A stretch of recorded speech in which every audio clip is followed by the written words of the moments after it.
Hello everybody and welcome to tonight's Trail Chat Live. I'm here back in Stamford after running 100 miles around the Isle of Man coast path, which is called the Radna last week.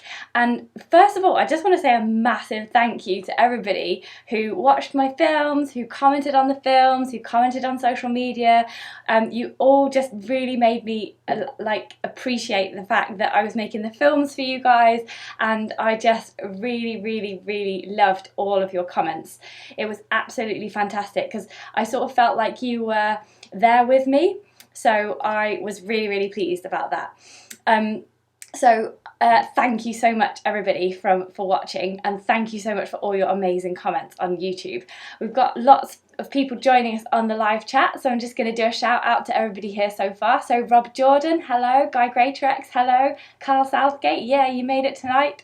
Kurt Steege, and Helen B, hey Helen, and I think Glenn Morris, and Conrad's joining us tonight. That's fantastic. So we've got tons of people here joining us on the live chat. That's amazing. So yeah, thank you so much for following me on my Isle of Man trip. So tonight I just thought I would talk to you about how to plan your own perfect multi-day adventure, because I've just done one and I really think that I had an amazing time, like way more than any other adventure that I've been on so far. And so I just wanted to give you a few insights into how I planned it and how you can do exactly the same. So I hope that you find this useful, and if I haven't covered anything either I'm going to go through about 10 steps now, and then I'll answer your questions. I'll answer some questions as we go along as well, but there's also been some Patreon questions that I need to get through, and also some Facebook group questions that I need to get through. So I'll answer all your questions after I've done the top 10 tick list. But if I haven't, for any reason, answered a burning question of yours, then when this film is published, you can just write me a comment below, and I'll do my best to get back to you, either on the YouTube channel itself by replying, or watch out for my regular Q&A films where I answer everybody's questions. So hello to everybody. Stephen Morris has also joined us, and Bran Van Diemen as well. That's fantastic. It's great to see you all, because I did the live on Wednesday last week whilst I was in the Isle of Man, but it was just on my phone, and you don't really get the same sense of who's there. I'm on the computer now with the big screen in front of me, and I can see everybody's comments coming down here, so it's really cool to hook up with you guys again. It's just fantastic to see you. So I have got some questions which might be covered in these top 10 steps I'm going to go through now, but I'll go through these first, and then I'll come back to the questions, and if I've answered them I'll say yep, we've answered that one, or if not, I will go through it. Okay, so first of all, with how to plan your perfect trail running adventure, is you've got to decide, is this number one, where do you want to go? So you might have like a bucket list race or a bucket list destination, and for me, I had always wanted to go back to the Isle of Man because I visited in 2012. I was writing an article for Trail Running magazine about the Manx Mountain Marathon, which isn't actually a marathon, it's actually 32 miles, and it goes all the way along the Central Hills, and then it does part of the coast path that I did my run around last week. So I had been looking for an excuse to go back to the Isle of Man for ages, because the day after the race, a couple called Gordy and Carrie, who lived on the island, they took me and the other journalist around, and they showed us all these amazing attractions. They showed us the chasms, they showed us the Peel Castle, they showed us the Calf of Man where we saw seals, and they showed us the ferry bridge, and they showed us the Laxey Wheel as well. And we only had a day to do all of those things, and I just thought, oh, I've got to go back there, I've got to see these things properly, and what better way to do that than to do a run. And the moment I found out that there was a path that went all the way around the coast of the Isle of Man, I was just like, oh my god, I have to go here, I have to run around the Isle of Man. That's going to be my next challenge. So then it's 100 miles pretty much, this path, like it's actually 95 miles, but I just thought, well, by the time I've just made a few errors or gone to the shop or gone to look at something, I'm sure that during a week of running I will pick up another 5 miles, and I think I have. I'm calling it 100 miles. It's a 100-mile path, okay? So this path is 100 miles long. So so that was my thing. That is what I wanted to do. Incidentally, the Manx Mountain Marathon, it's next year in 2020, it's their 50th anniversary. So I'm pretty sure that I'm going to go there and do the race again. It's on Saturday, the 11th of April. So if you want to come, and run, like with me, near me, in front of me, behind me, whatever, I'll be making a film, then do come, because it's going to be amazing and I can't wait to go back. I might even like tie it in with a family holiday or something to just spend a bit of time out there. So yeah, so everybody go. Let's meet at the Manx Mountain Marathon on Saturday the 11th of April next year. They better book me for it now, because otherwise I'll have to retract this. Okay, so that's number one. So you have to find out where you want to go first of all. So then number two is, how far do you want to go? So obviously it's quite easy with a coast path like this because it was 100 miles, so that the distance was sort of pretty much set up. But say you chose like a long distance route or something, say you chose like the southwest coast path, which is 630 miles long. I'm not sure that you could do the whole 630 miles in whatever time frame you've got, then maybe you just want to pick part of it. So you need to choose how long you're going to go for and how far you want to run. So I had 100 miles, and then I thought, right, okay, how tough do I want to make each day? So number one's where you want to go. Number two is how far do you want to go, like how long do you want to make it? And then number three is how tough do you want to make each day? And so that's also determined by the distance, the ascent, the terrain type, and how much training that you're prepared to put into the trip. So for me, I found that out through past experience, and sometimes that was kind of bitter experience. So I've DNF'd the Coastal Challenge in Costa Rica and the Cape Wrath Ultra in Scotland, and that was both times due to horrendous blisters.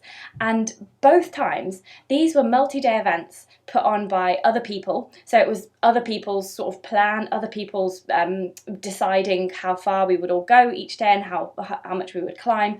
And so the distances involved were kind of like marathon to 30 miles a day. In the Cape Wrath Ultra, day 3 was 42 miles with 3,500 meters of ascent. Like, that took me 16 hours. That was a big day just for one day, let alone within an 8-day race. So the Coastal Challenge was 6 days, the Cape Wrath Ultra was 8 days, and on both of them, on Coastal Challenge, I dropped out of 1 day, or 1.5 days to be fair, and then the Cape Wrath Ultra, I dropped out of 3 days. So both of those, I'd done sort of 5 days and was okay, and I think it was the distance that really got me. It was the time on the feet, because my feet got really swollen, and then the blisters started to come between my toes. Both times it was blisters between the toes. So I thought, how far do I really want to go? How far can I go with the level of training that I want to put in? Because I trained really, really hard for the Cape Wrath Ultra. I trained like 50 miles a week, 40 to 50 mile weeks. I even did a week of 100 miling, and that went fine. And that was 20 miles a day with not loads and loads of ascent. So I thought, maybe I'm going to do 15 to 20 miles a day and see how that goes. So I thought, right, I'm going to divide my 100 miles up into sort of 15 miles a day. So over the whole 6-day period, I was running anything from 12 miles to actually 23 miles. So it sort of averaged out like 16 miles a day-ish, something like that. And I thought, yeah, that's probably doable. The ascent involved was anything from like 250 meters to, I think the biggest day was day 3, which I think was about 1,500 meters of ascent.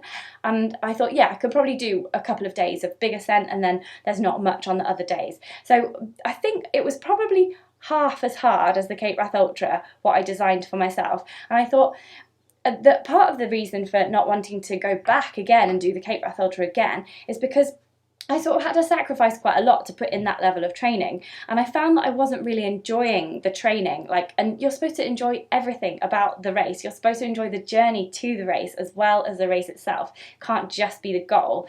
So I just decided to rethink that whole process, and I was just like, how much do I want to run per week? I want to just do my normal training week. So I want to run Tuesdays, hill session on Thursdays, a long run at the weekends, and then put a bike in there as well, and some strength training as well. So I just thought, that's what I want to do, and so I think that is enough for me to do about 16 miles a day for 6 days.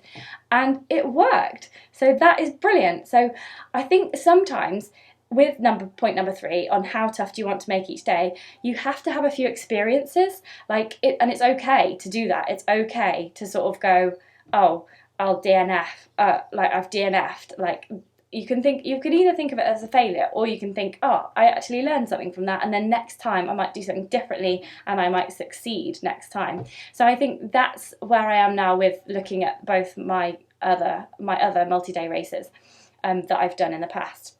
I think my maximum multi-day race, my best multi-day races are 3 days.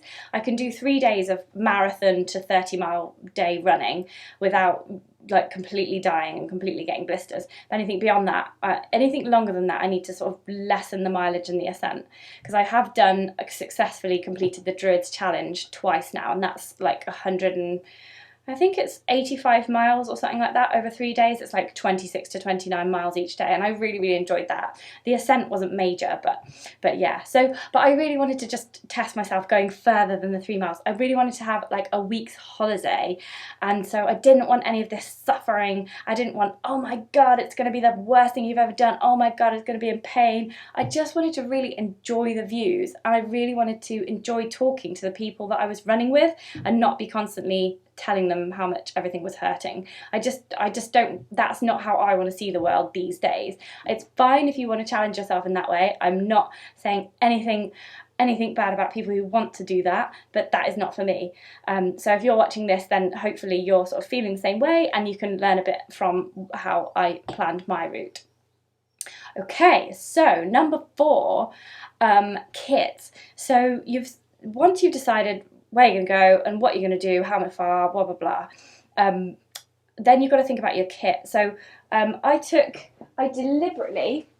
I just wanted to carry day stuff, and then I had a drop bag which people really kindly took around the island for me. And if you're doing certain long distance paths, there are sometimes drop bag services set up for you, like if you do the Wainwright Coast to Coast or the Southwest Coast path, or if you do the UTMB, that kind of path, the Ultra Tour de Mont Blanc, then there are services set up for you.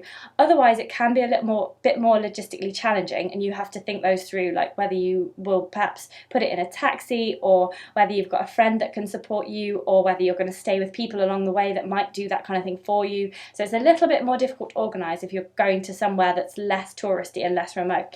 But basically I made myself take a small backpack. So this is the Camelback Ultra Pro ladies fit 7 litre pack, and it's quite small, and you can only obviously fit 7 litres of kit in here. So I deliberately made myself take such a small pack because I didn't want to be weighed down by a load of stuff with me on the way. So all I could fit in here, if you look at I think it's day 3, I talk about my nutrition, and that's basically all that was in this pack. Apart from food, all that I had in this pack, and water, all that I had in this pack was a really, really, really tiny waterproof, which I seem to have taken out. Where have I put that? Where's that waterproof gone? Oh yeah, it's in here. I'll show you the waterproof that I put in. Oh, took it out. So I had, obviously, my Wild Ginger Running buff as kit, and then I had this super, super light jacket from It's called the Halo, and it's about £100. It weighs 95 grams. It's like ridiculous. It's basically a plastic carrier bag that's designed for extreme weather. So that's how light it is. It's absolutely amazing. It's fully tape seam, so it's fully waterproof. It does not have any pockets. It doesn't have any adjustments, so you just pop this around your head and hope for the best. It has got thumb loops, which goes some way to keeping your hands a little bit warm. So you've got thumb loops just in there, stretchy cuffs, and it has got a draw cord at the waistband, so you can put it in like that. But I actually, do you know, I never needed to wear this on the whole of my 6-day adventure because it was so warm. Even when it rained, it was just really warm. So that's what I had in my bag in terms of keeping me warm. And obviously time of year of your trip will depend on what gear you take and how big your bag's going to be. But I knew that I wanted to take a small bag, and I knew that I could risk doing that. I didn't take waterproof trousers because it was winter. What I did take was, because I always tell everybody to do this in my videos, so I thought I'd better blooming well do this. So I took a first aid kit, quite a substantial first aid kit. And as I always say, this first aid kit is not just for me should I fall over. You could come across a walker, a dog walker, a runner, a cyclist, just like an old biddy looking at tourist attractions. You could come across anybody that needs your help with a first aid kit. So that's why I packed one of these. Just got plasters, painkillers, a bandage, electrolytes, some blister plasters, a tick picker, some like wipe stuff, and I think it's got a tampon in there, you know, just all the usual stuff that you'll need. And guys, do take a tampon, because you might meet a lady that needs one, so it's not just for you, this first aid kit. So yeah, so that was kit for me. The other kit that I took was also, I took a couple of portable chargers for my phone and for my GoPro as well, and I took water, and then I took like a sandwich and some chocolate bars, and I just stuffed them in all these side pockets. They're so handy. And you know what, it wasn't till day 6 or day 5 evening I realised that this pocket here, look, it goes all the way through to the other side. How cool is that, and how useful would that have been had I known that? I didn't actually know that. I just thought it was another side pocket like this one, but that's really cool. So I could have fit my whole waterproof along there. That would have been really good. Never mind, you live and you learn, don't you? But this pack was really cool. It was really hot, and really it was like everything from really, really hot to raining all day, and it didn't chafe me once. And I was a bit worried about that in the review, because it does come quite tightly around the neck. So I just think that's a really, really good ladies fit there. They also do the pack for the men as well. So men, you have got the option of a Camelback Ultra Pro. I think you've got more like a 10 litre one. I think the litre is a little bit higher in the men's because it's a little bit bigger. Okay, where are we? So food. Yes, I was talking about food just now. So number 5, food. So you've got to decide, like, how remote is your experience going to be? So are you going to pick up food on the way? I went to a co-op in the morning, or whoever I was staying with would make me a sandwich in the morning, which was really nice of them. So I just got food in the morning and then just took it for the day with me, knowing that I could get food later on in the day, like that evening for the next day. And also, I didn't really plan it around cafes. I didn't know what was going to come up. But if there was a cafe and if I had time, I would go in for a cup of coffee or a piece of cake, something like that. So if you know a bit about your route and about each day, you can actually plan your route around cafes and things. The one thing I would say about that is just to make sure that they're open, because once I did a recce of these what's that race in the Skyline, in the Peak District, the Peak Skyline, in fact. I did a recce of that with some friends. I think that the video is on my channel, and I did a recce, and we thought, oh, we'll stop at the Cat and Fiddle, or is it the Tan Hill Inn? It's the highest pub in England, whichever one it is, and we were like, oh, we'll stop there. But it was obviously out of season, so it wasn't open. So we then had to run a lot longer, like maybe an hour and a half longer, until we got some water. So that was bad planning on our part. So we definitely don't count on things being open if you haven't pre-checked that they are open. So that's a bit of advice there. But I'm a big fan of planning an adventure where you can stop off at things along the way, because when I got to Niarbol, I went to Niarbol Cafe, and in there I found out that there was a cave that I hadn't seen before. The owner told me there was a cave that marked the fault line that ran all the way to Iceland, and that's in day 3's film. So you just learn more from going and like chatting to people in the cafes, and and just being around local people. So I definitely advise getting a cake from the local cafe. So then number 6, navigation. So this is quite an important one, and I know that I need a little bit of help with my navigation. I have done a lot of navigation in the past. I've done a lot of orienteering in the past, but if you're a bit out of practice with it, then you can sort of go astray. It's easy to go astray, and I did go astray once because I wasn't even paying attention to my map, and I went through a field of cows, and it was really scary. I might put it in the bloopers in my Christmas video. So Yes, navigation. How hard do you want to make your route? Do you want to... The Radnor Trail was signposted a lot, so that was quite straightforward, but there were times when there wasn't signposts, so I definitely needed a map.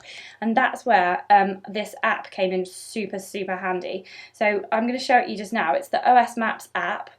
And basically I got in contact with OS because I really wanted to use this map on the way around, because it has a little arrow which tells you exactly where you are, which is a little bit like a sat nav for the hills. And I thought, yes, that is what I shall do. I'll just make sure, because it just takes the brain power out of things. You don't have to be like ticking off features like, oh, was I here, was I there, am I up here, am I up here? You just look at this app and it just tells you exactly where you are. It has an arrow, so if you move this around, the arrow moves as well, so you can even tell which way you're going. You don't have to start walking particularly for it to know which way you're going. That works most of the time. So I will just show you a little bit of what it looks like here. So, oh, I think I've had it on Wales. I'll just show you Wales. So there, you can clearly see there. I'm not in Wales, so you can't see a little red arrow there. So that is what it looks like, and you can also click here and you can see what other routes there are in the area. So I clicked show me routes, and there's other routes in that area. So if you then wanted to click on, say, the 7.9 kilometre one, it just shows you the route. And then if you wanted to, you can follow the route. So you can, there's a little thing just here, and you can say follow route, which then it says I'm off course, obviously, because I'm not in Wales, but that is really fab. And then the other thing, which is really, really cool about this app, is that it tells you what the mountains are called. So you click, it's a little button which has, can you see there? It's a picture of a phone with some mountains in it. So if you click that button, it shows you all the sort of mountains in the area if you hold it up. So I'm going to see if this will work. It's working for me now. So can you see on that? Yeah, can you see there? There's loads of mountains. Well, they're not mountains because I'm not living near the mountains at the moment, but there's loads of places there. So when you've got your mountain horizon, it literally tells you what the mountains are, which is brilliant, I think. Anyway, so that's what I use to navigate myself, and I really recommend using something like that, because it just gives you, if you're not too hot on the old navigation, it just gives you massive peace of mind, because you know you can just get that out and go, oh, I'm there, oh, and I'll go this way, like that. So that really, really helped me out. I'm sure I was 10% faster using that app. It's called the OS Maps app, and I really recommend it. It's a crazy price. It's like £25 for a whole year. It covers the whole of the UK, and the Isle of Man only had 1 to 50,000 mapping, but I think in other places you can get 1 to 25,000 mapping. Let's just check that. The only thing is it does use a ton of data, so, but you can use the maps offline. Yeah, I want to finish that route. Yeah, you can use the maps offline, so you can download the map prior if you know you're going to be out of signal, which is often the case when you're going hiking, hey. So, right, what am I doing now? So I wanted to show you, oh yes, map. Okay, so you can choose between what map you want. So I had it on 1 to 50,000 there, so if you want a bit more detail, you'd go on the 1 to 25 there. And then it gives you, it gives you Wales in more detail. There you go. 1 to 25,000 mapping. So there is no 1 to 25,000 mapping for the Isle of Man. I'm not sure why that is, but maybe it's something that they can bring in for the future. Okay, so that's navigation sorted. Oh, I would say if you are going to use this and no map, I didn't take a map with me. If I was going to go to a more remote place, I would have printed out all of the maps as well and put them in my bag just as a backup. But as a backup for this, I just took a power charger with me. Let me just see if I can find one of those. Yeah, so here, I really rate these. These are from Goal Zero, and this is called the Flip 10. And it says Flip 10 just there. You can get bigger ones than this, but I love these because they just provide just enough charge and a bit more to do a phone or a GoPro, and you just take the lead with you, obviously, because it's a USB thing there. And the great thing is with these that if you plug them in to be charged there, or here, You can also plug something else in to charge at the same time. So if you had one plug, you can still charge your phone coming out of this with this in the way. So that's really, really cool. Great. Okay, so that's navigation. Number 7 is safety. So this is a massive one, obviously, because you need to consider, how will people know where you are? So when will you check in? When are you likely to be finished with each day? Will you take a tracker if it's too remote, like if you're camping or something? Make sure you've got that covered, because what you don't want is people getting worried and then calling out the emergency services like unnecessarily. That's really, really embarrassing. So you don't want to be doing that. So you just need to write somewhere and then stick to your plan, pretty much. And if you're going to change your plan, make sure you tell the right person. Like, perhaps don't tell your mum if your mum's the kind of person that would worry about you. I don't tend to tell my mum things until I've done them already. I hope she's not watching this. But I'll tell my husband, because he knows that I can look after myself. And I didn't take a tracker for this, but I'm thinking that I would like to take a tracker for future things, so that everybody can kind of watch the progress, because I really love watching people on the trackers, don't you? And all those big races are happening and you can see everyone on the tracker. Like in the spine race, when you could see Jasmine Paris just like beasting it and killing everybody else. It was absolutely brilliant. So I'm thinking about taking a tracker for next time, and that can be just for safety and so people can follow you as well. So yeah, just have a little think about the safety thing and make sure you tell someone what kind of time you're going to be back each day. And then number 8, what if you have to quit? So you need a contingency plan for if you get an injury, say, or if there's an emergency back home and you have to get out of there quickly.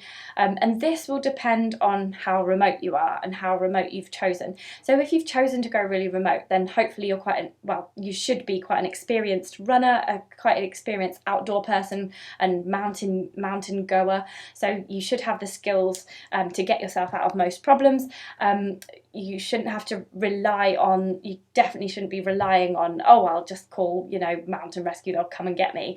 That's definitely not the first thing on everyone's mind. So you have to have a contingency plan for if you need to quit. Maybe that's like you're planning your route and it's really remote, and you know that halfway around you'll get to a point where there is public transport, or you'll meet someone halfway around who's a friend who can check up on how you're doing. Just have a plan for what to do if you're going wrong. So I've covered 8 points there. I thought I might do a top 10, but without the help of all your questions, I don't know if I'm going to reach it to 10. So I've got 8 of my own volition. So I'm just going to answer some of your questions now. I'm going to answer the patron questions first. So let me just click on the patron page. Right.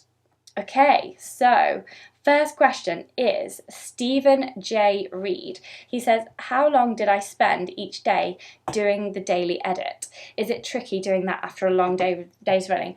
I am so glad that you asked that question, Stephen, because yes, it was really, really hard. Like, the editing was the hardest part. So, I can see there's tons of chat going on the group chat, so keep your questions coming on there and I'll get around to them in a minute. I just want to do the patron ones first to really make sure that I get them done. So the daily edit took me about 4 hours was good, or 4 to 5, maybe even 5.5 hours every day, because I was just like so enthralled by the beauty of the island that I was like, I'll video that. I'll video that. I'll video this. And I need to get different angles to make it look exciting. So I need to hold it down at my feet. I need to hold it up here. I need to hold it over there. I need to get these people to film me running past here. I've seen a person there. He can film me going across here. So I did tons and tons of filming. And that's partly why I haven't actually uploaded everything to Strava yet, I don't think, because I thought that this watch was doing it automatically. The Strava, this watch here. I was wearing the Sunto 5, which I reviewed recently. I didn't get on with it really well, actually, because I can't work out how to make it tell the actual time whilst you're doing the activity. If anybody knows, then please let me know, because I was pressing all sorts of buttons and I cannot scroll through to find the time. I really need to read the instructions or something. Something boring like that. But But yes, I haven't put the stuff on Strava yet. That's my next job. I thought it was automatically doing it, but I don't know if it has. I'll check Strava. Anyway, I only just got back, so I'm still like unpacking everything. So yes, I spent probably like anything from 5 to 6 hours running, and then the same kind of time on editing. I loved the editing. I really enjoy the editing, but it did mean that I was coming back to people's houses who were really kindly hosting me, and I was having to do a bit of chit chat with them, like just to, you know, be nice, be sociable, and then we were having dinner together, which was lovely, and then I'd basically just have to squirrel myself away, put my headphones in, and just tap away at the laptop for about 4 to 5 hours until midnight. At one case on day 3, I was editing till 1:30 in the morning. Also, the Wi-Fi was a little bit dodgy in parts, so it was hard to get it to upload. And then, of course, you've got to make a thumbnail as well for the YouTube film. Otherwise, it takes any old film from any old bit from wherever you are on the trail, and it doesn't look great. So I wanted it to have like a good thumbnail with Isle of Man, day, whatever written on it. So of course that takes a little bit of time as well to get the picture. So yes, it was tricky doing that after a long day of running. And yes, a couple of times I was so tired, I just felt like crying because it was really, really hard. But at the same time, I was really proud of myself for not only doing the run and filming the run, but also editing the run on the same day. And it just means I've got back and I don't have to do any editing for the run. Like, I've got loads of other editing to do, obviously.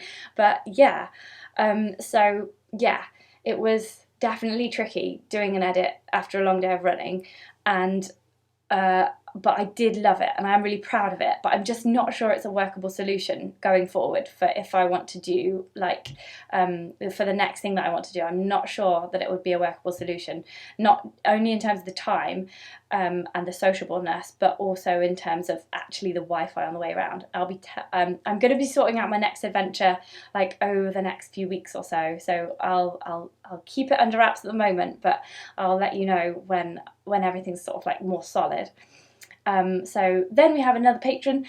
George Moss said he did around Sussex, a 7-day multi-day 2 years back. It was 30 miles a day and it was great fun planning, and he ended up doing 206 miles in total. That's fantastic. That's really cool. So you don't need to watch this, George, because you know how to do this.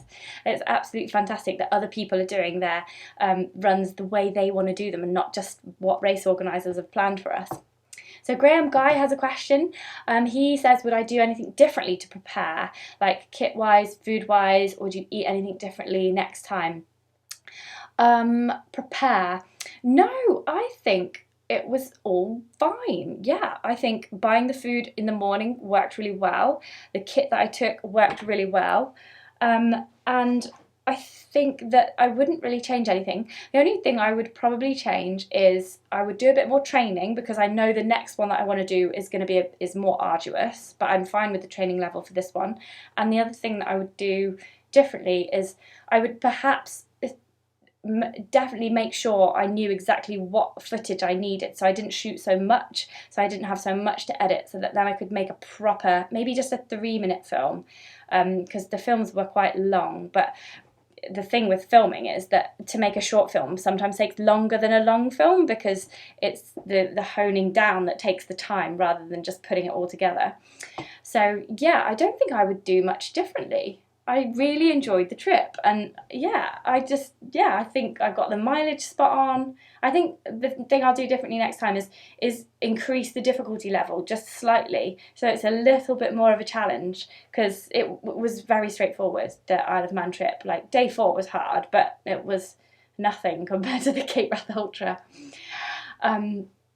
Cool. So then we have Guy Greaterex, who says, how would you plan for a self-supported multi-day adventure? So I believe I have just covered that in my 8 points there. But yeah, it depends where you want to go, how far you want to run, Guy, and then you go from there, basically. I'll show you my plan. Oh, maybe I threw it in the bin. Oh, maybe I think I threw it in the bin, but I did have it written out. I started on a piece of A4. I just wrote out generally, I sort of got the map out, and I thought I clicked on the route and I thought, how far can I go in a day? And thankfully there was towns like all the way around the coast of the Isle of Man. So I just sort of clicked until it said sort of like 13 to 15 miles. The only the biggie was day 4, and that was from Peel to Point of Ayre. And I could have stopped halfway, but I thought, no, it's going to be quite samey, that whole journey, so I'm just going to get it done and just do one long day, and that's going to be okay. So I suppose, yeah, you get the map out and you decide on how far you want to run in a day and how long you want the whole thing to be, and then you just like plot it out like that. And then I had the distances for each day and the ascent for each day written down, and then I had who I was going to stay with that night. So the people that I stayed with, I just put a message out to the Manx Fell Runners club on Facebook, and I just said, oh hi guys, I'm coming to run around your island, I'm a journalist, would you like to host me? And I fully understand that that's A, not everyone's cup of tea, and B, not everybody's a journalist, so not everybody will get the same response that I will, but you can easily get a B&B in any of the towns that I went to on the Isle of Man, or you can get Airbnb, you can get B&Bs, and you can get hotels as well. So you can do it like that, and there's like various huts if you're going to mountains, or you could perhaps put a tent in your bag. That's a whole different kettle of fish, and I'll come on to that in a minute, because Helen Blakemore has just written a question about that. So Vanessa Wilson, just a bit of a shout out to her, because she runs down Marine Drive, which was the first part of the trail that I went on, the Radnor Fallen Trail. She says she runs there quite often, so she's glad that she enjoyed my time over here. Yes, I did really enjoy it, Vanessa. What an amazing island you have, and yeah, it would have been good to meet you. You should have come out and run with me next time. Join me for the 11th of April, the Manx Mountain Marathon. Maybe I can see you there. Okay, so Helen Blakemore has a question now. She says, I don't run with a tent on my back and literally carrying everything I need. Oh, if I don't run with a tent on my back and literally carrying everything I need, but go to B&Bs along the route, is it best to go with minimal supplies? She's not how she'd get supplies to the next B&B. I'm sure there are ways you get extra stuff. How do you do stuff without a support crew? Yes, okay, so basically Helen's saying, like, how do you get stuff along the way if you're not carrying it all to start with? The reason I didn't carry it all to start with was that 7 days worth of snacks and food is quite heavy, and I wanted to make this easy. It's really heavy, and it's really, you've got to think differently then about what you take, because things will go off, obviously. You can't just take like a steak sandwich for day 7, can you? You've got to take dehydrated things and snacks that are drier and you add water to, etc. So I'd say this just involves a little bit of on the planning side. So you see where your route is and you see whether it goes into towns. And if you're staying every night at a town, there'll be a shop that's open in the morning and you can get your daily sustenance from there. So I think, unless you're doing a really remote run where you know you're not going to go to any shops at all, like maybe like, I don't know, the GR20 out of season when none of the auberges are doing the meals or something like that, then you'd have to look at carrying a lot more food with you. And carrying the tent on the back. So that's kind of like mountain marathon territory where you're taking a really lightweight tent. I just think once you add camping into the equation, you add a whole raft more of extra kit to carry. And because I wanted to make this an easy trip, I didn't want to do that. But if you want to go really remote and you want to be really self-supported, it's fantastic. You can go mountain marathon style, so you can get a really lightweight tent, really lightweight sleeping mat, really lightweight sleeping bag, and then maybe you could even carry a really lightweight stove and pan, and then you can get to a lot more remote locations. So then you'd have to take definitely a bigger rucksack, and you'd have to think about where you were getting your food from as well if you were going into much more remote locations. So yeah, it just depends what type of adventure you want to have, Helen. But I was going for the easy way, so I knew that I'd just be rocking up to the co-op in Port Erin going, yes, give me all your stuff, and then putting it in my bag and then running off and then hitting a cafe later on. So I just did it like the easy way. So those are all the patron questions. So there's a couple of questions on Facebook. Oh, I might just refresh patron just in case a last minute question came in. Doopy-doopy-doo. Talk amongst yourselves. If you've got any questions on the live chat, then I'm going to do the live chat after this. So live chat time will happen. Nope, that's all the patron questions. We're just going to do the Wild Ginger Running Facebook group patrons question. So where is that? Okay, that's here. Let's refresh that. See if there's any last minute questions. We've got one from Steve Horton. Hi Claire, how did you cope with your PF, which stands for plantar fasciitis? He ran 10 miles on Sunday and could barely walk for 24 hours afterwards. Okay, so yes, that's a really good question, Steve. I'm glad you asked that, because that was a major issue in my training last year for the Cape Wrath Ultra. I don't know if it contributed in any way. I think it was more the blisters that contributed. But plantar fasciitis is basically foot pain. So mine was in the arch of my foot. Pretend this is the big toe. So that's the big toe. Mine was actually on the outside arch of my foot, the outside edge of the arch of the foot. I have no idea what that's called, but it was basically here on my left foot. I still have it. I wouldn't say that I'm over this injury, but I would say that I know better how to manage it. So I got the injury after I trained for Costa Rica. So to train for Costa Rica, I basically did like 50 miles a week, 50 to 60 miles a week. I was like hell-bent on training. I had a training plan. Rory Coleman was training me, and I was like, right, I'm gonna train as best I can in the world, and I did everything that he told me to do, which included him telling me to get down to 9 stone. So for example, now I'm like, I don't know, 10 stone right now, or maybe a bit more, because I ate a lot of the Isle of Man and I'm not really watching my weight right now. So he told me to get down to 9 stone, and this was not for like aesthetic reasons or anything. It was because he was like, it's going to be cooler, it's going to be really hot in Costa Rica, so you want less insulation from fat, which is fair enough. And then B, it's easier to run if you're not carrying a load of stuff on your body. So I sort of like took him at his word, and I was like, right, I'm gonna get down to 9 stone. So I was really stupid, and I ate like 1,500 calories a day, and I also was doing like 50 to 60 mile weeks. And I did achieve, just before I got to Costa Rica, it was really hard to get down to 9 stone, by the way. I got down to 9.5 pretty quickly, and I think that was a good weight for me. I think I'd like to get to that weight again, because that was a good maintainable weight for me, good racing weight. But getting to 9 stone was really, really difficult for me. And I think that looking back, that wasn't like a sustainable good thing for me personally, like mentally and physically. So I got down to 57 kilograms, which was like 9 stone. And I did the race, I DNF'd the race, I was like, oh damn it. And then I tried to carry on that same level of training after the race, like straight after the race. And I also, in that time, I very quickly decided to try out a load of barefoot shoes, because I just read Born to Run Again by Chris McDougall, and I was like, of course, all human beings are meant to run, we can run in bare feet, blah blah blah. That is not true, okay? So if you are used to, for 35 years of your life, running with shoes with a wedge at the heel, you are very likely to, if you go to this immediately in the heel, you're very likely to pick up an injury, just because you're putting strain on different muscles that you haven't otherwise used before. And I was an idiot, and I transitioned way too quickly, and I just ran until I actually couldn't walk anymore. So this is me being a stupid runner and ignoring what my body was telling me, basically. So I ignored the pain in my foot until I literally, one day I was running for the train, and I just felt this kind of in my foot, and it cramped up, and I couldn't even walk. I was hobbling. It was like I had a peg leg instead of a foot. So I was like walking around. I think I was in Birmingham looking for engagement ring or wedding rings or engagement rings or something, and it was horrendous. I had to walk ages, like 4 miles to the jewelry quarter, and it was really, really hurting. But I still did it.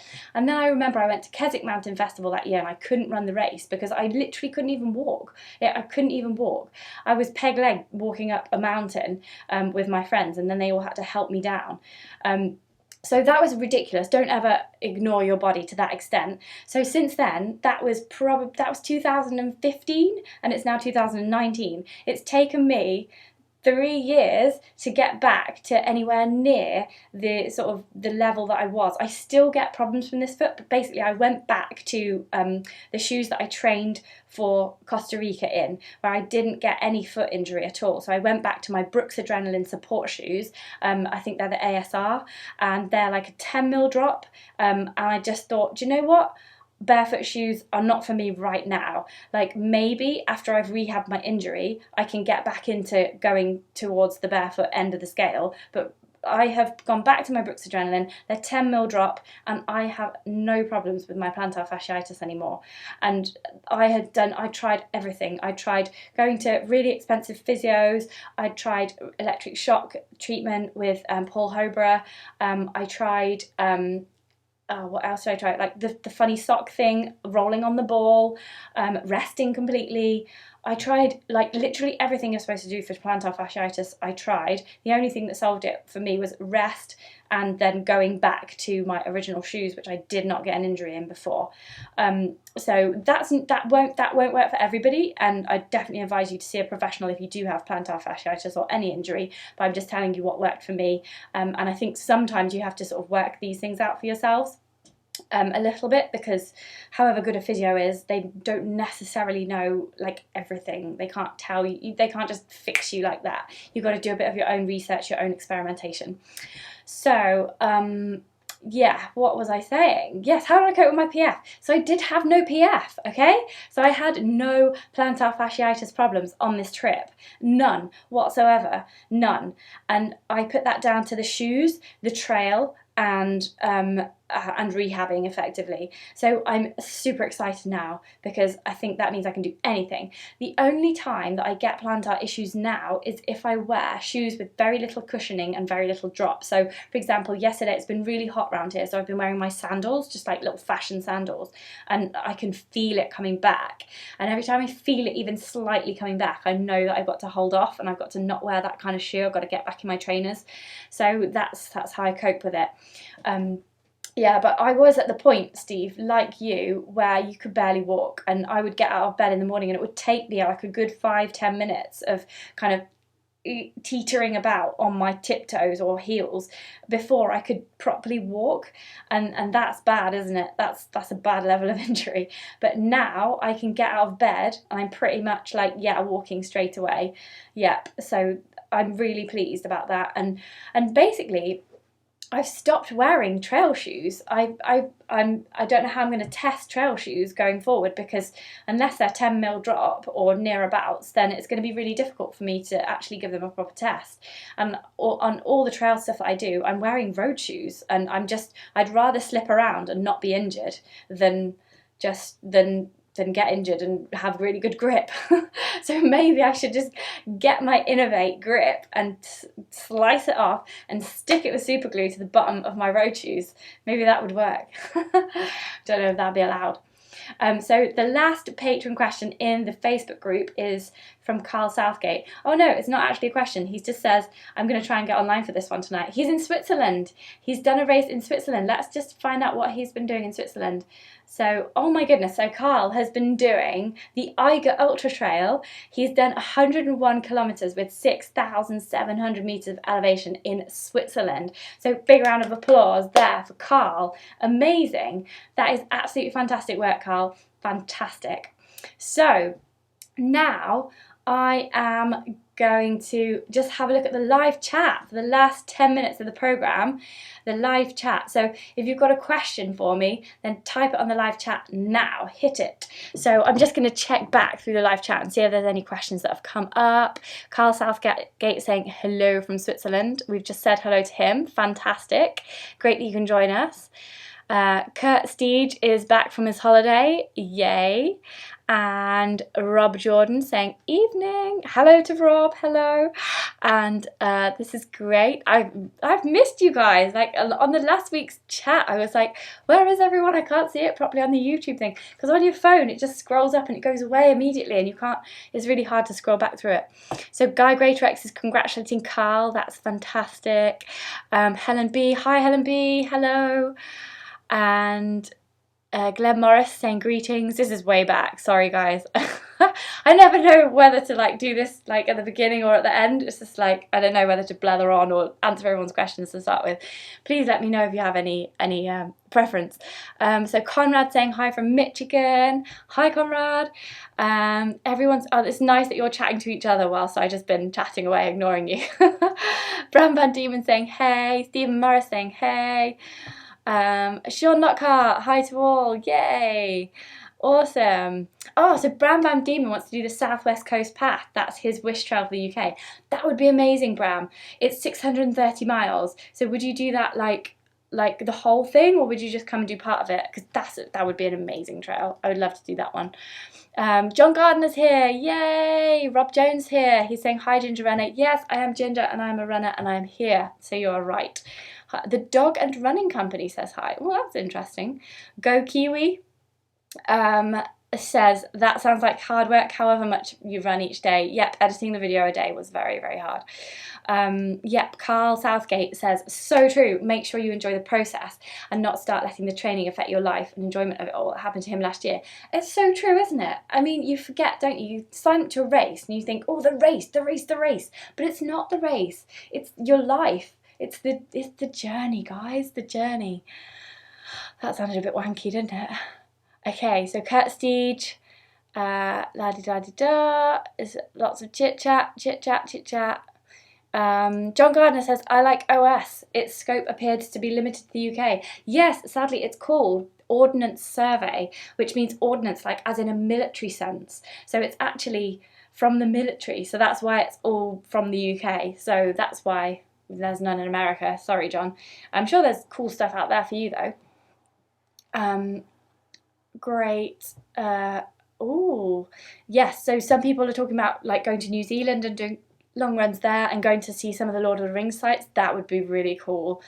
Tarawera and Northburn, says Carl Southgate. That sounds brilliant. I did some amazing trekking in New Zealand when I was there. That's a brilliant place to go back to. That's fantastic. Okay, I think lots of people are telling me about the Sunto watch now. Yeah, I like a watch just to be really easy.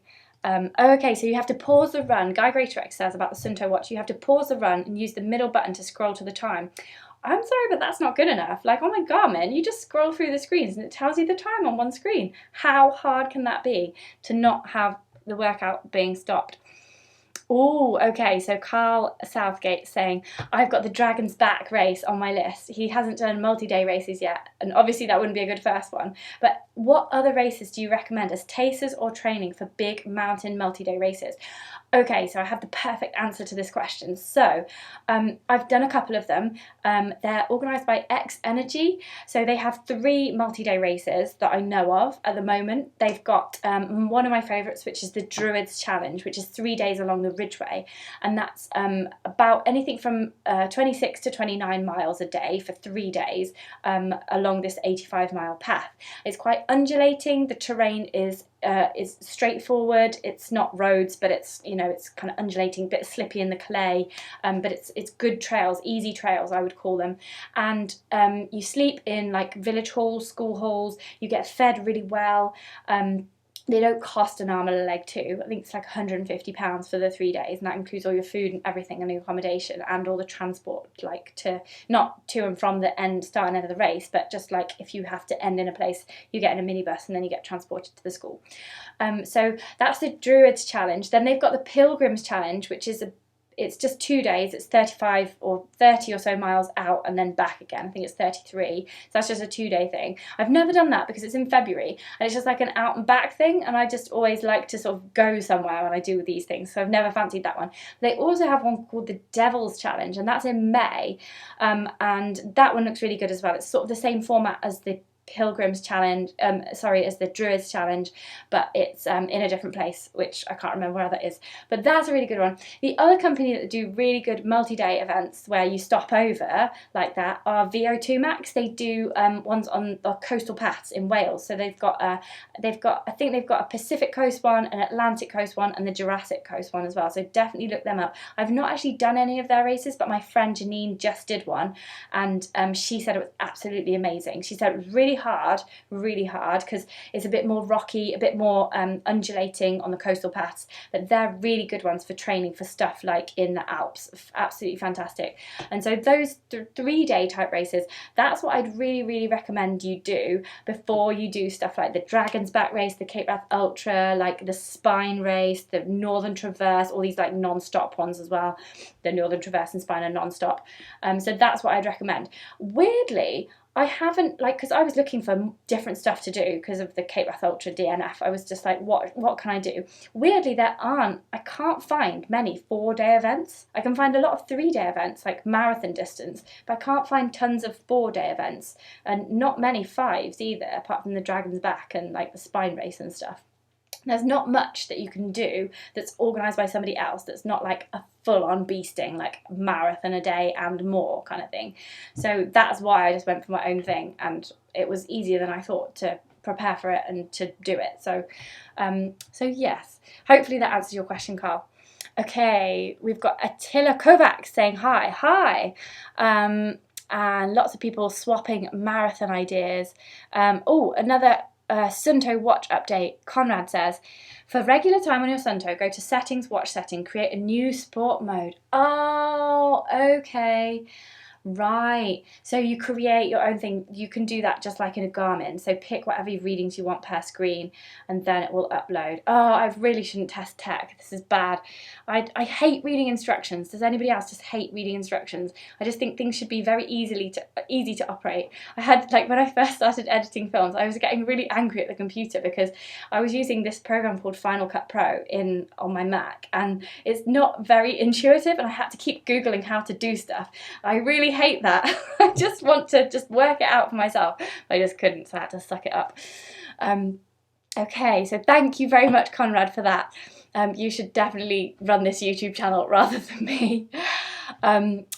Great. So Go Kiwi says, any sign of foot injuries? No, I didn't. The only tiny tweak that I had was at the end. It was day 6. It was mostly on roads, and that's when I could feel my sort of plantar, that my foot start to sort of cramp up again in that same way. So that was on the roads.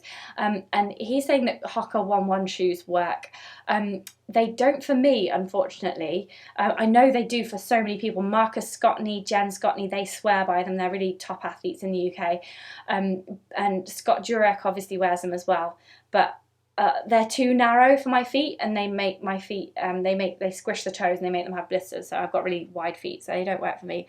But they do work for a lot of people.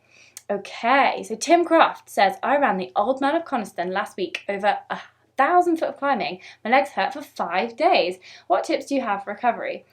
Well, not just recovery, but to not get, like, you're saying you've got DOMS, which is delayed onset muscle soreness, and the way to avoid DOMS is to do more of the same of what you did. So if you ran the Old Man of Coniston every weekend or similar, then you would get less DOMS because your muscles would be accustomed to it. So DOMS happens with the eccentric contraction of your quad muscles, basically, because you're braking when you go downhill. So try not to brake too much when you go downhill, sort of like, rather than holding back, sort of just try to glide down a bit like a Bambi, like you see the elite runners sort of flying down. Try not to brake too much and like hold back like this. That can help you. So preparation can help you, like good training and conditioning can help you. Not trying to brake too much can help you. And then also when you get back down, one thing that's really helped me on races like that before, that where you think, oh, I'm going to get some DOMS after this, is to get in a stream at the bottom, a cold stream. Joss Naylor also swears by this. So get in that cold stream, get your legs in the cold stream, and just let the cold water rush over you and soothe all those joints. If you can't get in a stream, cold bath, cold shower, that kind of thing. That really, really helps. That helps me anyway. And then apart from that, keep stretching. Do some self-massage on the thigh muscles especially. I was doing that on my Isle of Man trip. I just, like, you get into bed at night and you just give your thighs a bit of a massage. It can be quite kind of raspy if you do that, like, with dry skin. So you could get some, you can even use just vegetable oil, you don't have to buy some kind of massage oil or anything like that. Just get some vegetable oil on there, or like, I don't know, if you've got a bit sunburned, you can use After Sun on there. That's actually it kind of does 2 things in one. So yeah, get a bit of a massage going, and yeah, get in the lake, get a massage going, and let's keep stretching as well, keep moving, because what's basically happened is your muscles have got micro tears in, and that's what tells the muscle to get stronger. If you keep doing that, if you let it recover and then do it again, it will tell the muscle to recover stronger.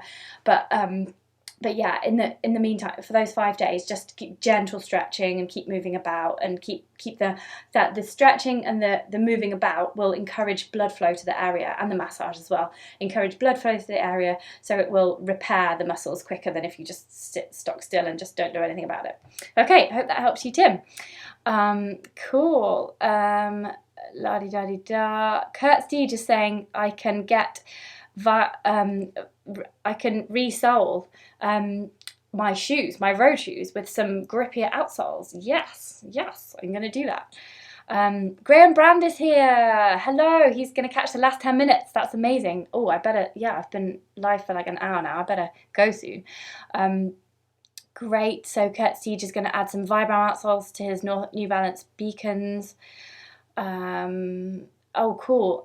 Carl Southgate says, good call, Guy, on the Nike trail shoes for having more drop and being more like road shoes with trail grip. Ah, Nike shoes. Where was that then? Ah, okay.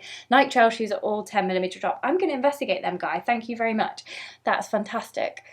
Matt Walker is saying he'd love to run Hadrian's Wall, 85 miles or so, with tent on back. Can't decide whether to do it in 3 days or push myself and do it in 2. Well, you know me. My preference is to do things the easy way nowadays. I used to try and make things hard for myself all the time. I used to want a proper beasting. But now I'm just like, no, you want to enjoy it. I think, Matt, it depends what you're used to as to whether 3 days would be hard or not. So, yes, it would be harder to do it in 2. But I think you've got to decide whether you want to enjoy it more or not. So is your objective to beast yourself, have a real mental challenge, real physical challenge, or is it to enjoy it? Do you want time to take photos? Do you want time to pop into Hadrian's Wall because they've got some museums along the way? I cycled it a few years ago. Do you want time to do stuff like that, or do you want to just be like, right, I'm going to do this challenge, it's my challenge, I'm going to push my body to the limits? So I think you've just got to make a decision on what you want from the challenge. Is it a challenge or is it fun? So, or is it something in between? Like there's got to be a Venn diagram somewhere like this. So my preference would be to do it over not 3 days, but probably more like 4 days. I actually cycled it over, I think, 5 days. So I think what you're doing is pretty impressive. Oh, I did it from St. Bees Head though. I think that we cycled, that it starts actually down the coast, not just at the top there and across. It starts like down the coast a bit. I don't know if that's understandable, but that's, yeah. So I would do it in 3 days. But let me know, Matt, what you decide, and definitely come back to the chat and tell us, or tell me on the YouTube comments what you decided to do and how it went for you, because I'd be very interested in that. So Go Kiwi says, hi Ginger Runner, you did awesome finishing the race and having fun, very good. It wasn't a race, I just made it up myself, but I did have fun. Graham Brand said, the people that you run with are far more important than always focusing on the race. Yeah, I think like you can do both, can't you? Like sometimes you want to have a good race and you want to go for it and you want to train really hard and you're like, yeah, I'm doing the race, it's all about me. And then other times you just want to go along and you want to suck up the atmosphere, you want to chat to people, you want to take photos. It just depends what you want to do, and that might be, one day you might be in the mood for that, one day you might not. It just depends, doesn't it? And like it's your own life at the end of the day, isn't it? Like you've got to live it how you want to live it, so nobody else can tell you what to do or how to race. So Helen B said, what make is the visor that I'm wearing? She really likes it. Yeah, you really like it. Yes, so it is 2XU. Can you see it there? 2XU? There. So yeah, I just sort of like stuck my Wild Ginger Running patch on the top of it. So now it's a Wild Ginger Running visor. I hope that they don't call me out on this. I hope that's okay. It's not illegal what I've done, hopefully. But yeah, 2XU. It's a bit expensive. It's like 16 quid online. But I think it's worth it because it, like, randomly, I was totally matching. I was so matching. I looked like the running emoji. Can you believe it? All I needed was a pair of purple shorts to finish off being the running emoji on this trip. So this was the backpack. It's the same colour as this. And I had this salmon t-shirt that I planned to wear anyway, because it's like a really light one that I really like. And it's the same colour, turquoise. Brilliant. I was so coordinated and I didn't even plan it. I love that. Rob Jordan says the Ridgeway and the Chiltern Way, presuming he would like to do those. That sounds like a great plan, Rob. Russ Smith says, great work, Claire. Aren't there any trail shoes in the 10 mil drop range? Could you set up one of the views of the activity to include time of day? Yes. Yes and yes. We have discovered this, Russ. Need to do more research. Cool. Kurt Siege says there was a really good review on the Ginger Runners YouTube page about the peg trails, which he refers to as a good in-between shoe for road and trail. Oh, cool. Okay, yeah, I love the Ginger Runners channel. He's always reviewing shoes on there. So I would say, for the moment, get onto his channel to look at shoe reviews, and I'll review the backpacks. Cool, everyone's out. Rob Montgomery's here. Hello, Rob Montgomery. Lovely to see you. Kurt Steege saying he would love to do the Ring of Kerry as a multi-day run, but not sure if there are trails through the whole thing. Not the road all the way around with the, all those big buses. The Ring of Kerry. Oh, that would be interesting. Yeah. So, yeah, get an OS map out and have a look at the trails, I suppose. Yeah, that would be a fantastic one if there's enough trails around. Yeah, Catherine Dolliver says she loves the Sunto watch but doesn't find the setup very intuitive. Yes, I know. I think it's my fault, Catherine, though. I think I've just not read the instructions enough, and I just been like battling with it. But I need to set up that different sport mode and then decide what screens I want on it, and then I'll have my perfect setup. I just been choosing trail running and going, oh, that should tell me. But who wouldn't need the time as just a setting on the watch? Like, surely that should just be in the generic settings. You always need the actual time, don't you? I do. Anyway, what's your best advice? Angus Bet, what's your best advice for finishing your first ultra? Wow, that is a big question, Angus. Big question. My best advice is to subscribe to Wild Ginger Running YouTube channel and watch all of my other films, because I've definitely covered this at some point in one of my Q&As, and this Q&A is about planning your own adventure. In a nutshell, finishing first ultra. Make it an easy first ultra, so not too hilly, not too long as well. As we know, ultra can be anything from just over the marathon to 100 miles, whatever. So I would go for like a 30 miler to start with, and I would I said this to Guy Greatrex at the running show when he asked a really good question in the crowd actually. You step up gradually, so start with wherever you're at now, so 5k, 10k, then sign up for a half marathon, do a couple of those, sign up for a 20 miler, do a couple of those, sign up for a marathon, do a couple of those, and then when you've got that dialed, then sign up for your first ultra, and basically do the same thing as you would in training for a marathon, but on your long runs, just do a couple more long runs. So maybe get to, if you've got, say, a 32-mile ultra coming up, then you could go to 28 or maybe even 30 miles just to check that, you know, you're there in the training. But you don't have to. Most of my ultra training is just marathon training, and then you just stick in a couple of more long runs. Yeah, you can't train for ultra like all the time. You can't be running ultra all the time, I don't think. Otherwise you just get worn out, unless you're an elite athlete and don't have a job.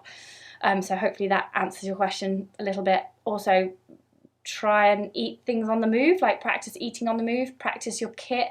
So just experience, building up slowly, yeah, over the course of a year. Hope that answers your question, Angus Bet.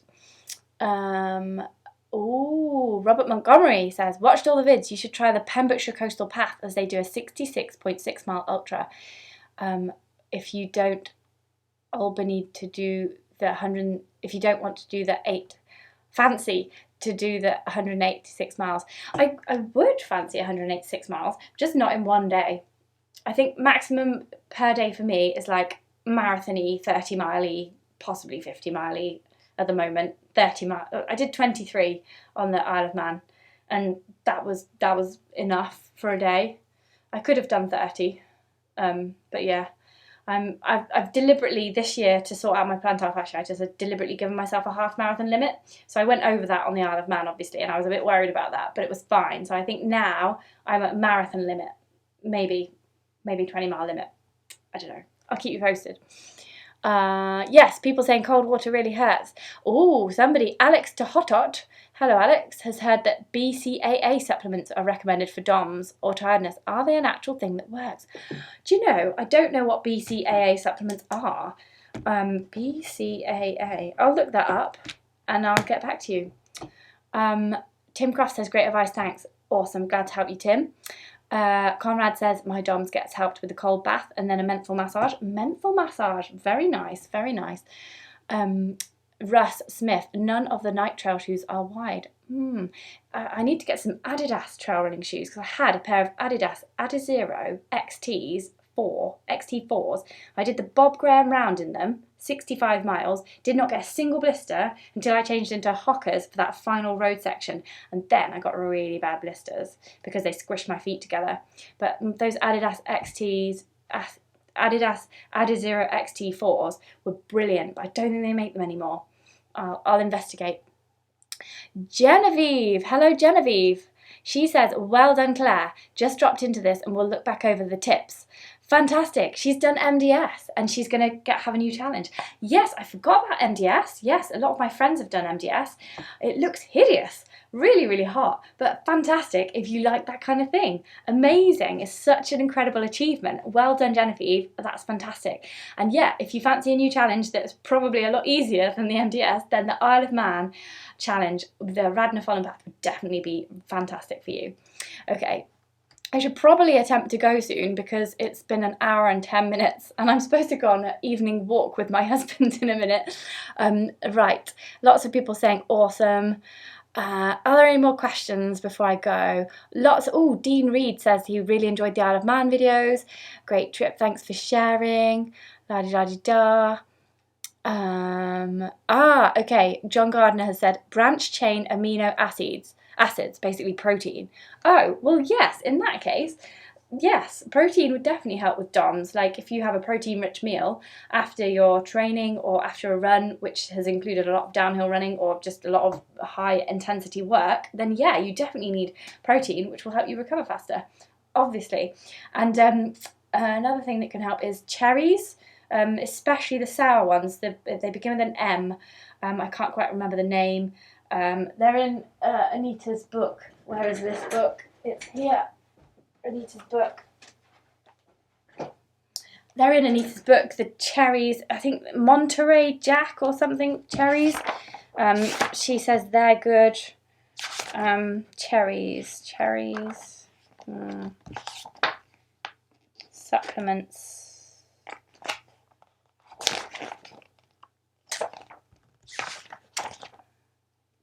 Right. It was cherries. Right, here we go. Yes, beetroot juice and cherry juice. Monterey cherry juice is a rich source of flavonoids. They can help alleviate delayed onset muscle soreness, DOMS. Okay, so I'm reading from this book here, which is the Runner's Cookbook. Definitely buy this. It's got tons of useful information about nutrition for runners, obviously, because it's called the Runner's Cookbook. But yeah, and also studies suggest that nitrate, some beetroot shots, are good for improving performance. Yep. So get this book. It'll tell you about how to recover quicker using food. There you go. Lots of people talking about BCAAs, lots of clever people in the audience. That's fantastic. And another thing for DOMS is an Epsom salt bath. That can be good. They also have an eucalyptus one, apparently, according to Kurt Steege, which is amazing. Cool. Mike, hey, I'm just going to do one more question, and then I'm definitely going to go. So start saying bye now, and I'll read out your goodbyes. Mike Haler says, did you just say that you changed shoes during a run? Yes, it was the Bob Graham Challenge in 2013, the Bob Graham Round, which is 42 summits in the Lake District, 65 miles in total, over 8,000 metres of ascent. It's like the hardest physical thing I've ever done in my life. And very proud of the fact that I've done it. But yes, I thought that my Adidas Adizero XTs, they were quite slim on the whole cushioning area, and there's 6 miles of road at the end of the Bob Graham Round where you're running from the mountains back into Keswick where it starts. So I thought I would need a more padded shoe. So I had someone wait there. My dad was waiting there for me with some Hoka shoes, which were, you know, at the time Hoka did those huge massive cushioned ones. I had a pair of those and I changed from the Adidas shoes into those. I didn't have any blisters in the Adidas shoes, bearing in mind that I'd run for like 60 miles in them uphill and down dale like this, over rocks and everything. Then I ran 6 miles back to Keswick on roads in the Hokas, and I had excruciating blisters by the end of it. I couldn't have run more than, like, it took me an hour to do that 6 miles. I couldn't have run more than that hour, I don't think, in those shoes, because the blisters were so painful. Because basically they were just tight here and they just squashed my feet, so I got really bad in between the toe blisters. And don't tell me to wear Injinji socks. Everyone always tells me to wear Injinji socks, but if I wear Injinji socks, like, imagine your toes are like this and they're already being swished. If you put Injinji socks around them, they open out like this because there's a bit of material between each toe, and then this squishes even more. So Injinji socks does not solve my toe blister problem unless you're going to put me in a massive wide foot. Brilliant. Okay, now always good to end on a bit of a chiding, isn't it? Fantastic. Lots of people are saying bye. That's great. So I'm going to say bye now, and I'm going to read out some goodbyes. Up to Summit says, massive well done, Claire, great achievement, and making the videos is tiring. Yes, it is. It's very tiring, but I loved it. I really loved it because I loved sharing it all with you guys, and I loved, I just felt really proud that I could do that. I just felt really proud of myself that I was not only running but making videos as well. Cool. And Guy Greaterex, thanks Claire and well done. Hi Guy, bye Guy, lovely to see you on the chat. Tim Croft said, great chat tonight. Yeah, great chat tonight. I really enjoyed it. Really cool to just hook up with you guys again. And I love how you just love watching, listening to me blather on. It's much more than my family would put up with, so this is brilliant. Thank you. Kurt Steege says, great job here Claire and everyone, a fun evening for everyone as well. Cool, yeah, chat to each other on the group chat. That's what we want to achieve here. Conrad is saying, wonderful video and chat. Thank you, Claire. Enjoy your evening walk. Yes, yep. It's quite late now. I'm gonna drag Steve out for a walk. Carl Southgate says, great live chat. Goodbye all. Genevieve said, Night Claire, proper excited that you read my previous message out. We'll tune in again. Oh, bless you. Oh, that's really nice of you. Of course I read your message out. That's the whole point of me being here, because I want to chat to everybody, and it's really lovely to get all your messages. So John Gardner says, go on the walk. No doubt your husband missed you while you were away for nearly a week on the Isle of Man adventure. I know, but he did so much DIY. It was amazing. Maybe I'll put some posts in the Patreon page maybe about the DIY that Steve did while I was away. Maybe there can be like a different channel for what Steve does while Claire's away. Yeah, he did some amazing DIY. I'll have to show you. Yes. Genevieve also said those socks didn't work for her, the Injinji socks on the MDS, the toe socks. Mike Hayler, hey Mike, bye from the Isle of Man. Fantastic to have somebody from the Isle of Man tuning in. Helen B, love tonight's chat, Claire. Night everyone, woohoo. Glenn Morris said, great live chat, yay. Catherine Dolliver said, bye, great to follow your trip, awesome. And Abby Norman, hello Abby, new patron Abby Norman, hello. Hope to see you on the 10th of August. Oh, is it the 10th of August? Let's have to check this. The 10th of August, yes. 10th of August, we're having a patron meetup near where I live. I'm going to share with you some really exciting news. I am so excited about this news.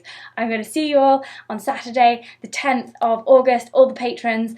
So if you want to be involved with that, if you want more involvement with Wild Ginger Running channel, check out www.patreon.com/Wild Ginger Running, and yeah, then you can be involved in all the extracurricular things that we've got going. So fantastic. Abby says, congrats on everything, and that's amazing. I've read everything out now, so I'm going to go on my walk. Thank you so much for listening, guys. Thanks for supporting the channel. Thank you for watching all my films and making all your great comments on YouTube. If I haven't answered your question, just when this uploads to whatever it does on the YouTube, then type a question in the comments below and I will do my best to get back to you. So, next week's live chat, I don't know what's going to happen because I'm on holiday. I'm going for a well-earned holiday with my family, my mum, my dad, my sister, my Steve. Yeah, so I think what I'm going to do is I'm not going to do a live chat because last time I did while I was on holiday, and it was really annoying to not be on holiday for a bit, and I didn't do a very good live chat and I wasn't very proud of it. So I think I'm just going to upload something that you will find interesting anyway, and it won't be live. But then the following week I will have a live chat, and it'll either be some gear test or it will be a chat with someone cool, like some kind of runner who's done something recently, or it'll just be me chatting about something. So join me on August the 7th at 8:30 p.m. for the next live chat, but the next week's chat will just be a video which I think you'll find good. I'll choose a really good one for you. I've got a couple that I've pre-edited so that I can have holiday time like this. So fantastic. Thank you for watching. I'm going to go now, and it's been wonderful. Thank you so much for watching. I just can't believe people watch this. Bye.